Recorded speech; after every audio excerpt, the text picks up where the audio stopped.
نماز میں صرف فرض پڑھے اور سنتیں نہ پڑھے،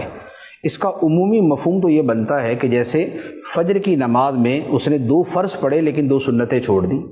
ظہر کی نماز میں 4 فرض پڑھے لیکن جو پہلے کی 4 سنتیں اور بعد کی 2 سنتیں وہ چھوڑ دی۔ اسی طرح مغرب میں اور عشاء میں، عصر کے اندر تو سنتیں مؤکدہ ہوتی نہیں، سنتیں ہیں لیکن سنتیں غیر مؤکدہ ہیں۔ تو دیکھیں حکم یہ ہے کہ یہ جو نوافل ہوتے ہیں ان کی بڑی فضیلت ہے، ان کی بڑی عظمت ہے، اور قیامت کے دن اگر بندے کے فرضوں میں کچھ کمی رہ جائے گی، جیسے بھولے سے کسی آدمی نے بے وضو نماز پڑھ لی تھی، اس کو نہیں پتہ چلا، یا ناقص انداز کے اندر اس نے فرض پڑھے تھے، تو اللہ تعالیٰ ان سنتوں اور نوافل کے ذریعے اس کے فرضوں کی کمی پوری فرمائے گا۔ تو انہیں متممات اور مکملات کہا جاتا ہے کہ یہ فرائض کی تکمیل کرنے والی ہیں، یہ ان کو پورا کرنے والے ہیں۔ تو لہٰذا یہ سنتیں اور نوافل یہ بڑے اہم ہیں اور ان کے بڑے فضائل ہیں۔ احادیث طیبہ کے اندر یہ جیسے مثال کے طور پہ فجر کی سنتیں، اس کے بارے میں تو یہاں تک فرمایا گیا ہے کہ اگرچہ دشمن کے گھوڑے تم پہ حملہ بھی کر دے تب بھی یہ سنتیں ادا کرو، فجر کی سنتیں۔ اور جو باقی سنتیں ہیں ان میں بھی اپنی اپنی ان کی فضیلتیں بیان کی گئی، اور نبی پاک صلی اللہ تعالیٰ علیہ وسلم کا وہ معمول تھی، حتیٰ کہ نبی پاک علیہ الصلوۃ والسلام سفر و حضر میں یہ سنتیں ادا فرماتے تھے۔ تو لہذا سنتیں اور نوافل ترک نہیں کرنے چاہیے۔ اچھا، اب یہ ہے کہ بالفرض اگر کوئی ترک کرتا ہی ہے تو اس پہ حکم شرعی کیا ہے؟ تو اس کا جواب یہ ہے کہ جو نوافل ہیں یا جو سنتیں غیر مؤکدہ ہیں، اگر ان کو ترک کرتا ہے تو وہ گناہ گار نہیں ہے،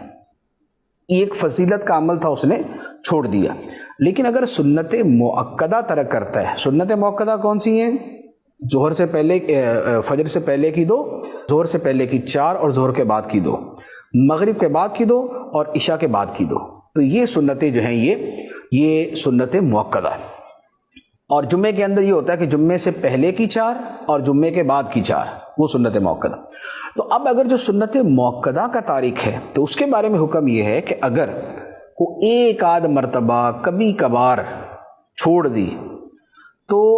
اس پر گناہ نہیں ہے۔ ہاں، اس سے پوچھا جائے گا کہ کیوں چھوڑی، یعنی کہ اس سے پوچھ گچھ ہوگی، سرزنش ہوگی، لیکن اس پر گناہ نہیں ہے۔ لیکن اگر سنت مؤکدہ کے ترک کی عادت بنا لے